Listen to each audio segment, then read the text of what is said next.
किसी राज्य का इतना अधिक पेंशन वेतन नहीं है जितना बिहार के MP MLA या मंत्री का वेतन है। यह वर्तमान सरकार है जो आपके लिए क्या करती है, रोड पर लाती है, जहाँ 3000 पेंशन मिलता है आप लोग को 400 पेंशन देती है।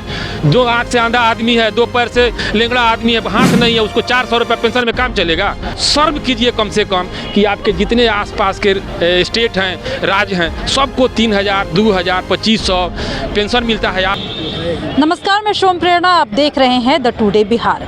आज हमारे साथ एक व्यक्ति मौजूद है जो कई जनवादी मुद्दों के लिए आवाज़ उठाते हैं, यानी कि वृद्धा, विकलांग और साथ ही विधवा महिलाओं को जो पेंशन मिलता है उसमें वृद्धि के लिए ये अक्सर आवाज़ उठाते हुए दिखाई देते हैं। इनका कहना है कि ये ऐसे तबके के लोग हैं जिन्हें कहीं ना कहीं से सहानुभूति की ज़रूरत है। सरकार महज पैसे तो देती है, लेकिन इतने पैसों से उनका क्या होगा, इस मुद्दे को लेकर वो समाज में लड़ाई लड़ रहे हैं। तो चलिए एक बार उनसे बातचीत करते हैं और जानते हैं कि ज़मीनी स्तर पर उन्हें आकर किस तरीके की लड़ाई लड़नी पड़ती है। जी बताइए। जी मैम, अभी बिहार के जो विधवा विकलांग जो हैं, वृद्धा हैं लोग, उनको 400 पेंशन दिया जाता है। और मैं जब सर्च किया कि सभी स्टेटों में, भारत के सभी स्टेटों में, तो दिल्ली हरियाणा में 3000 मिलता है। और राजस्थान में अभी चुनाव में, मध्य प्रदेश का भी चुनाव में घोषणा किया कि हम 3000 पेंशन देंगे। और बिहार को आज लगभग 5-6 साल 7 साल से 400 पेंशन दिया जाता है। और न इसका कोई आवाज़ भी उठाने वाला नहीं था। हम लोगों ने आवाज़ उठाना शुरू किया है। साहेबगंज मेरा, मुजफ्फरपुर जिला का साहेबगंज मेरा प्रखंड है। सबसे पहले मैंने ब्लॉक को घेराव किया। मैंने बहुत 2-3 हज़ार लोग आए थे, घेराव किए। उसके बाद जिला में, मुजफ्फरपुर जिला में कलेक्टर का घेराव किए, वहाँ ज्ञापन दिए। उस ज्ञापन को हमने आके मुख्यमंत्री कार्यालय में उस ज्ञापन को भी मैंने दिया।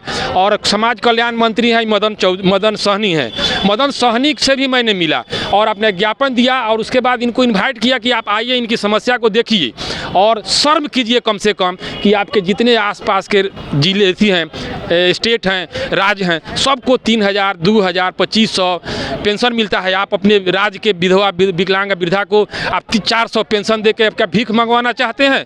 और आप मार्च महीने में, मैडम 23 मार्च को, मेरा सब रजिस्टर डायरी में नोट किए हुए हैं, 23 मार्च को इन्होंने अपने संसद मंत्री विधायकों का वेतन बढ़ाया है। पहले इन लोगों को 1,35,000 वेतन मिलता था, अब इन लोगों का 1,65,000 वेतन मिल रहा है। यदि मैं गलत हूँ तो आप कहिएगा, सर्च करके बताइएगा। अच्छा, ये बताइए कि जब ज्ञापन आप सौंपे, इसके बाद से उस पर कोई संज्ञान नहीं लिया? कोई संज्ञान नहीं, और कोई संज्ञान नहीं। और मैम एक और भी दुख की बात है कि लोकल क्षेत्र से हम लोग आते हैं, जिला मुजफ्फरपुर, साहेबगंज, तो वहाँ की मीडिया वहाँ सीमित क्षेत्र पर भी सीमित होकर रह जाती है।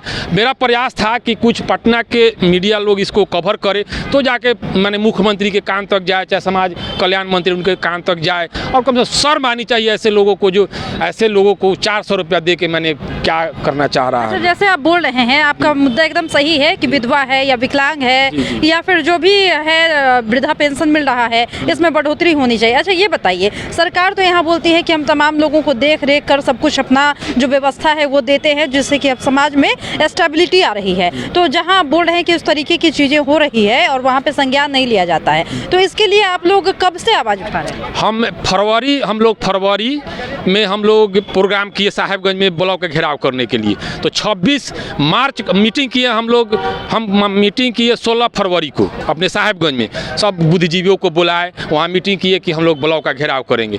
और 26 मार्च को हम लोग ब्लॉक का घेराव किए। और 26 मार्च को ब्लॉक का घेराव किया। 2 दिन पहले 23 मार्च को बिहार सरकार अपने MP MLA या मंत्री का वेतन बढ़ाया। तो लगभग 1 साल होने वाला है आपका घेराव किया हुआ, और इस 1 साल में कोई संज्ञान नहीं। और फिर हम लोग साहेबगंज में ही, मैंने देखिए यहाँ जिला पटना में आने में, राजधानी में तो पैसा खर्च है ना, और उन लोग को लाने जाने में, तो हम लोग फिर ब्लॉक का, ये लोग जब निकलेगा लोग क्षेत्र में, तो हम लोग फिर रोड जाम करेंगे और ब्लॉक का घेराव करेंगे। फरवरी में प्लान किए हुए हैं। अच्छा, तो इससे क्या लगता है कि इससे फायदा होगा अगर आप ब्लॉक का घेराव करते हैं? फायदा यह होगा कि हम जनता को बताएंगे कि देखिए अब वर्तमान सरकार है जो आपके लिए क्या करती है। रोड पर ला दी है, जहाँ 3000 पेंशन मिलता है आप लोग को 400 पेंशन देती है। जो आँख से अंधा आदमी है, 2 पैर से लेंगड़ा आदमी है, हाथ नहीं है, उसको 400 रुपये पेंशन में काम चलेगा। जो विधवा का हस्बैंड मर गया है, छोटा बच्चा है, वो 400 का जिंदगी कटेगा।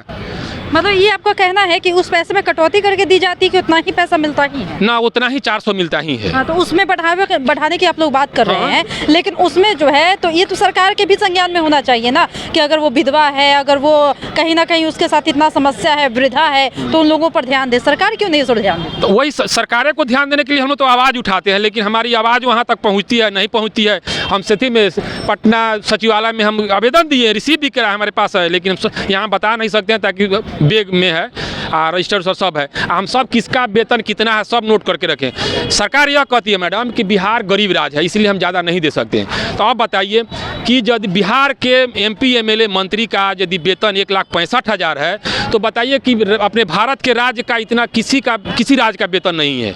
हम नोट करके रखे हैं, किसी राज्य का इतना अधिक पेंशन वेतन नहीं है जितना बिहार के MP MLA या मंत्री का वेतन है, वहाँ किसी दूसरे राज्य का नहीं है, सबसे ज़्यादा। तो गरीब है तो विधायकों के लिए भी है ना, मंत्री के लिए भी है ना, क्या संसद के लिए है भी ना, कि केवल विधवा मजबूर लोगों के लिए और विकलांग लोगों के लिए या वृद्धा लोगों के लिए। तो बताइए कि अगर नहीं सुना जाता आपका बात तो किस दिन आंदोलन करने की बात कह रहे हैं? हम फरवरी में फिर साहेबगंज में हम लोग रोड जाम करेंगे और ब्लॉक का घेराव करेंगे। जी, मेरा नाम वीरेंद्र ठाकुर हुआ, हम सामाजिक कार्यकर्ता, हम समाज में ऐसे मुद्दों को उठाते हैं। और मेरा मुजफ्फरपुर जिला, बिहार के मुजफ्फरपुर जिला के साहेबगंज प्रखंड में मेरा गाँव। तो जैसा कि इन्होंने बताया कि वीरेंद्र ठाकुर इनका नाम हुआ और इन्हीं मुद्दों के लिए ये आवाज़ उठाते हैं।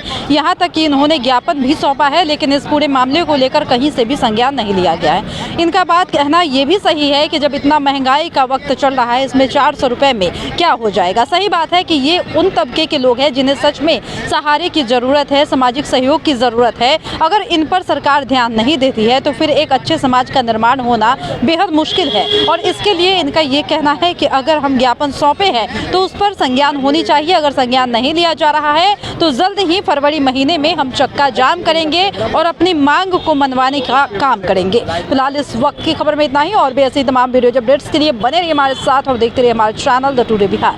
धन्यवाद।